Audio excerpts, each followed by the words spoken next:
سنت کو اپنی زندگی میں ڈھالنا ہے. نبی کی سنتوں میں سے ایک سنت پر سارے مسلمانوں کا عمل ہے. جتنے لوگ بیٹھے ہیں سب کا عمل ہے. وہ سنت کیا ہے؟ اللہ کے رسول نے فرمایا النکاح من سنتی فمن رغب عن سنتی فلیس منی. نکاح میری سنت ہے، جو میری سنت سے اعراض کرے گا، جو میری سنت سے پیچھے ہٹے گا وہ ہم میں سے نہیں ہے. نبی کی یہ جو سنت نکاح کے بارے میں ہے یہ کم ہے. ایک صحابی نے کہا اللہ کے رسول صلی اللہ علیہ وسلم کی عبادت بہت اعلیٰ ہے، حضور کا 1000 سجدہ میرا 1000 سجدہ حضور کے ایک سجدے کے مقابل نہیں ہو سکتا. لہذا نبی کی ایک رات کی عبادت ہماری 100 رات کی عبادت پر بھاری ہے. لہذا میں کچھ تو نہیں، پوری زندگی رات بھر عبادت کروں گا. اب عبادت کروں گا تو اس کے لیے کیا ہے؟ بیوی نہ ہونا ٹوچ عبادت ہوگی. لہذا میں نکاح نہیں کروں گا. کیا نہیں کروں گا؟ نکاح نہیں کروں گا. انہوں نے یہ کہہ دیا. حضور کو اطلاع پہنچی تو حضور نے فرمایا نکاح جس طرح اور بھی سنتیں میری ہیں، ٹوپی لگانا، داڑھی رکھنا، جبہ پہننا، میٹھا کھانا، سرما لگانا، تیل لگانا، امامہ پہننا، جس طرح یہ سب میری سنت ہے ایسی نکاح بھی میری سنت ہے. لیکن اب جو میری سنت سے اعراض کرے گا وہ مسلم سے نہیں ہے. اب نکاح کی سنت سے اعراض کرے گا وہ نبی کی امت میں سے نہیں ہے. اسی طرح اور دیگر سنتوں سے جو آدمی پیچھے ہٹے گا یا اپنے آپ کو پیچھے ہٹائے گا وہ بھی نبی کی امت میں سے نہیں ہے. اللہ کے رسول نے فرمایا کان معی فی الجنہ، جو لوگ میری اطاعت کریں گے وہی لوگ میرے ساتھ جنت میں رہیں گے. اب نکاح جو سنت پر ماشاءاللہ ہم سب عمل کرتے ہیں لیکن سنت طریقے پر سنت کا کام نہیں کر رہے ہیں.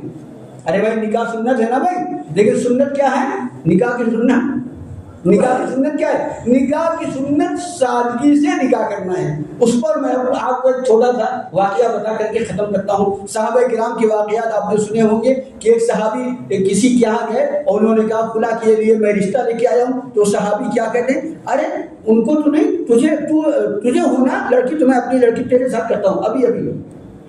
صحابہ کے دور میں ایسی بہت سی مثالیں کہ صاحب رشتہ مانگنے کے تو خود شادی کر کے آئے. آج ہمارے یہاں اگر ایسا ہو جائے تو لوگ کہیں گے کیا شانہ آدمی بتاؤ، میں اسے اپنے لیے بھیجا تھا اور نے اپنا کر بلایا. بہرحال تو کیا ہوا، آج کے دور میں ایک سادگی کی مثال دیتا ہوں. نکاح کیسے سادگی سے کیا جاتا ہے. آج نبی کی پیدائش کا دن ہے نا، اس لیے ٹائم تھوڑا میں زیادہ لوں گا، معاف کریں. نکاح کی ہمارے حضرت ہمارے شیخ پیر مرشد مولانا شاہ منیر احمد صاحب نور اللہ مرتضیٰ، ان کا گاؤں تھا بستی میں ایک گاؤں تھا. تو وہاں پر جاتے تھے سال میں 2-3 بار. ایک مرتبہ گئے اپنے گاؤں اور ان کے لڑکے پڑھ رہے تھے میرے ساتھ. ان کے گاؤں سے ہمارا وہ مدرسہ جس میں میں پڑھتا تھا، ان کے لڑکے 3-4 لڑکے ان کے پڑھتے تھے اس ٹائم میں، وہ تقریباً 130 کلومیٹر تھا، 130 یا 150 کلومیٹر کی دوری تھی. حضرت بمبئی سے اپنے گاؤں پہنچے اور وہاں سے مدرسے کے مودم کو فون کیا کہ حبیب کو کل صبح آج شام میں چھٹی دے دیجیے. حبیب ان کا بڑا لڑکا، اس کو چھٹی دے دیجیے. تو مودم صاحب نے کہا ٹھیک ہے. وہ حبیب کو بلایا بیٹے کو، اور تمہارے ابا کا فون آیا تھا. اس زمانے میں فون کا رواج تھا، موبائل نہیں چلا. 35 سال پہلے کی بات بتا رہا ہوں میں، 30-32 سال پہلے کی. تو بیٹا اپنا بیگ لو چلے جاؤ، ایک دن کی چھٹی میں دے رہا ہوں. ابا نے کہا ہے چلے آئے. وہ بیٹا نکلا وہاں سے جمعرات کی رات میں 9 بجے اپنے گھر پہنچ گیا. 5 بجے نکل کر کے 9 بجے رات میں پہنچا. اور انہوں نے بلایا حضرت نے کہ ہم نے تمہارے لیے ایک لڑکی دیکھا ہے، سمجھ میں آ گئی. اور میں سوچا اگر جمعہ ہے کل نکاح کر دوں. تو بولے ابا آپ کی جیسی مرضی. سمجھ گئے. گئے تھے اکیلے ممبئی سے. ان کی اہلیہ یہاں پر، اہلیہ ممبئی میں، اور تینوں بیٹے مدرسے میں. وہاں سے ان بیٹوں کو بھی نہیں بلوایا. وہ آئے کہنے گئے تمہارا نکاح کرنا. بولے ٹھیک ہے دیکھیے آپ کی مرضی. اس کے بعد اگلے دن جمعے کی نماز ہو گئی. نماز میں اعلان کیا کرو کہ آپ حضرات رک جائیں، نکاح ہوگا. اور نکاح کا خطبہ پڑھ لیا. 1-2 وکیل اور گواہ وہیں پہ ٹھہرا کر کے نکاح ہو گیا. نکاح ہو جانے کے بعد جب اپنے گھر گئے کھانا کھانے، بیٹے کو لے کر کے سمدھی کو بلایا اور کہنے لگے کہ آپ کی بیٹی کے پیر میں کوئی تکلیف تو نہیں ہے. وہ گھبرا گئے سن کے. نہیں حضرت میرے پیر نہیں کوئی. آپ کو کس نے کہا ہے؟ انہوں نے سمجھا شاید ان کا کام کسی نے بتا. نہیں حضرت بالکل. کہنے اچھی طرح چل ول لیتی ہے. کہنے ہاں بالکل چل لیتی ہے اچھی طرح. کہنے لگے ٹھیک ہے جب اچھی طرح چل لیتی ہے. تو وہ لڑکی کا گھر بھی قریب میں ہی تھا. تو کہنے لگے وہ اپنی بیٹی کو کھانا کھلا کر کے رات میں میرے گھر لا کے چھوڑ دینا. رات میں کھانا کھلا کر کے میرے گھر لا کے چھوڑ دینا. بولے ٹھیک ہے حضرت. اب وہ رات میں کھانا کھلا کر کے لا کے چھوڑا. سنیچر کا دن تھا. اسی گاؤں میں مسجد میں جماعت آئی تھی، جماعت کو بول کے آئے دوپہر میں، فجر میں بول کے آئے دوپہر میں آج کھانا میرے گھر کھانا۔ جماعت کو جب آئے، جماعت کے لوگ آئے اور ان کو کھانا کھلایا، کھانا کھلانے کے بعد کہہ دیا یا آپ کو پتا ہے کھانا کیسا ہے؟ بولے حضرت حلال کا ہی ہوگا، آپ کے حرام کا کیسا رہے گا؟ بولے وہ نہیں، یہ کھانا کیسا ہے معلوم ہے؟ یہ کھانا میرے بیٹے کے ولیمہ کا ہے۔ اس زمانے میں سادگی، یہ ہے سنت کا نکاح۔ اب اس سنت کے نکاح میں یہاں پر آپ سادگی نہیں، شاندار شادی کرتے ہیں، اس میں آپ کو کپاٹ ملتا ہے اور کیا ملتا ہے؟ مسیری ملتی ہے، صوفہ ملتا ہے، فریج ملتی ہے، کولر ملتا ہے، نقدی ملتی ہے، کیش ملتا ہے، اور اس کے بعد سوٹ بوٹ ملتا ہے، سب کچھ ملتا ہے نا، کھانا ملتا ہے۔ کون سی شان والی شادی ملی؟ اور سادگی کی شادی میں آپ کو کچھ نہیں، نہ لین دین کچھ نہیں ملا۔ اب اس میں کیا ملا آپ کو؟ اس میں ان کو کیا ملا؟ اس میں ان کو یہ ملا کہ نبی کریم صلی اللہ علیہ وسلم نے خواب میں ارشاد فرمایا منیر تو میرے اہل بیت کا ایک آدمی ہے، میرے گھر کا آدمی ہے۔ ان کو خواب میں یہ تمغہ، یہ ایوارڈ ملا ان کو، اس کا یہ ایوارڈ ملا ایسی سنتوں پر عمل کرنے کا کہ سرکار مدینہ صلی اللہ علیہ وسلم فرماتے ہیں منیر تمہارے ماں کا جو انتقال ہوا ہے اس کے غم میں بھی شریک ہوں۔ اس پر یہ ایوارڈ ان کو ملا کہ نبی کریم صلی اللہ علیہ وسلم جب وہ عمرے کے لیے جاتے ہیں، مدینہ منورہ جب حاضر ہوتے تو حضور فرماتے خواب میں تم مدینہ میں زیادہ رہا۔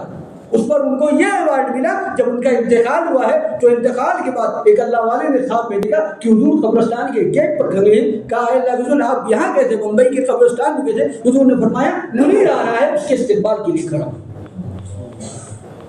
میرے بھائیوں اور بہت سے واقعات ہیں۔ تو یہ اصل سنتوں پر جو لوگ عمل کرتے ہیں اللہ کی قربت بھی ان کو ملتی ہے اور اللہ کے نبی کی بھی ان کو قربت ملتی ہے۔